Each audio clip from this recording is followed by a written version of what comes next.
So this video is going to be about gotchas, you know, the things that might trip you up if you're trying to get anything more than CD quality audio out of Apple Music.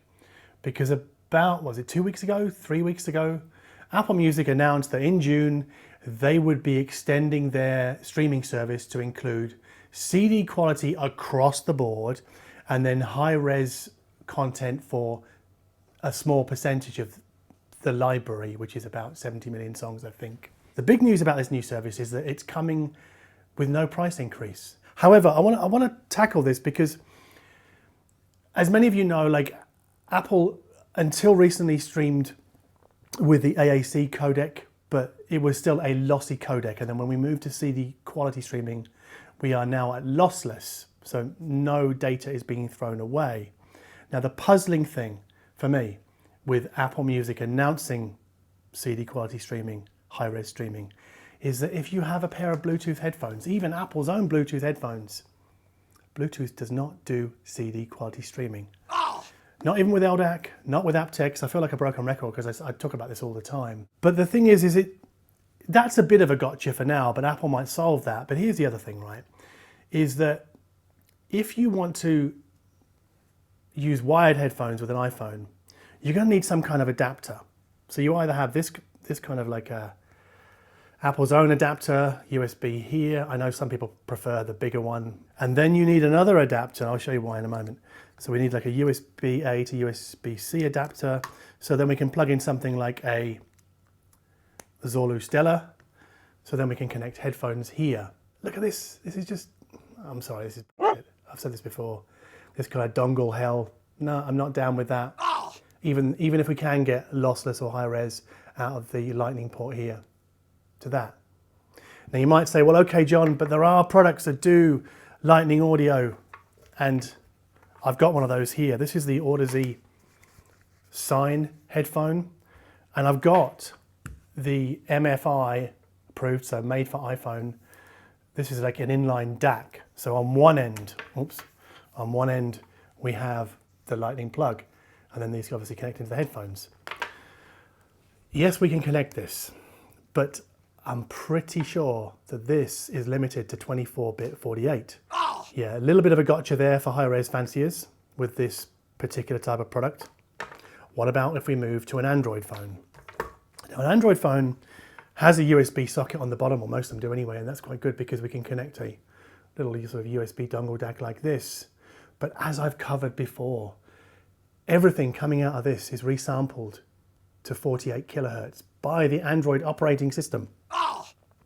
And that spoils the party, even for CD quality. Now, here's the thing, is that if you take a 1644 file and let Android resample it to even 1648, does it mess up the sound that much?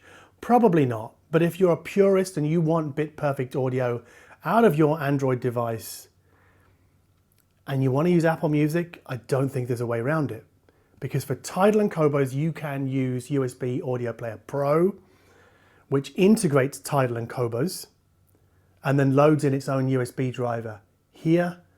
So we get high res coming out no problem, but USB Audio Player Pro does not integrate Apple Music yet, and it's unlikely to because it's such a tiny, tiny bit player when sat next to the enormity.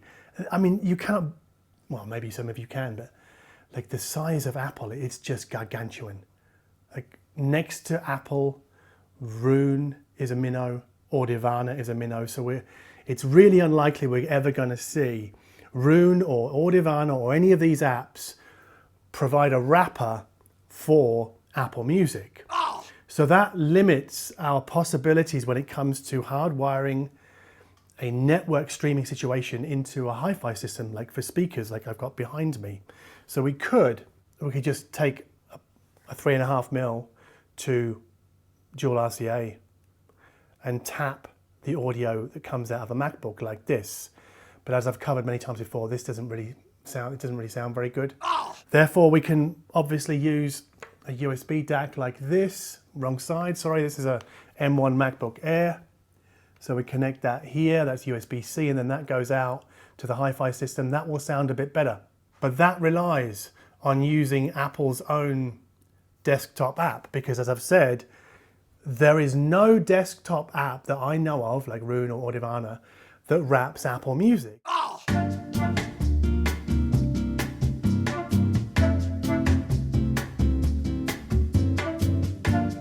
So this is as good as it gets. You're going to have to use, have this in your hi-fi rack and use the mouse to choose to play music, which for some people is fine.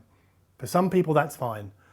But audio nerds who are used to network streaming, I don't know, I think they might not be okay with that, because many people don't want to have a computer in their hi-fi rack. Now, what about network streamers? Companies like Auralic or Premiere, their apps that come with their streaming devices support Tidal Cobos. Sometimes it's, Blue Sound as well. Sometimes it's Amazon. Sometimes they have that, but none of them have Apple Music.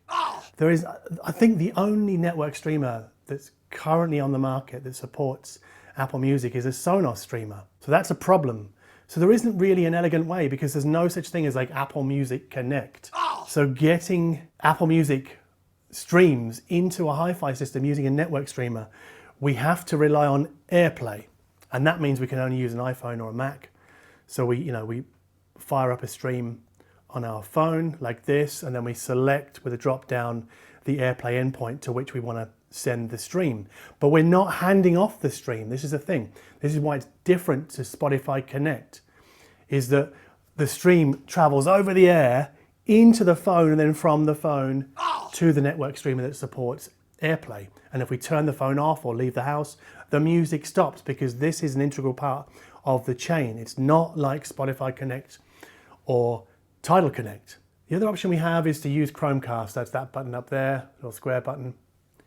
That does allow us to hand off our stream to a suitably equipped Chromecast supporting streamer. But as you know, as I've said many times before, the downside of using Chromecast is it's not gapless. So if you're playing an album that relies on gapless playback, then you're out of luck, which I think for me, it's a deal breaker. No gapless, no deal. So again, we're back to using a USB DAC with our computer. Those of you thinking, oh yeah, I can just Bluetooth from my phone to my network streamer. Yes, you can.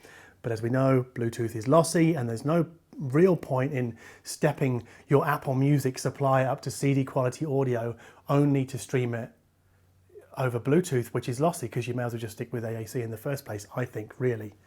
And besides, like, Bluetooth for me is only really good outside of the house, or useful outside of the house. And that's the thing, as you probably noticed, as we've stepped through all of these situations, there's a gotcha. So I think that Apple Music have a long way to go to make it easier to realize the benefits of CD quality and high res in our hi-fi system. So Apple Music really needs like a Connect type service. Whether they will do that, I don't know. So yeah, if you like this video, please hit the like button down below. If you like my attitude towards high-end audio, in that I can just sit down and ramble through the pitfalls and the gotchas of Apple Music, then please subscribe to this channel.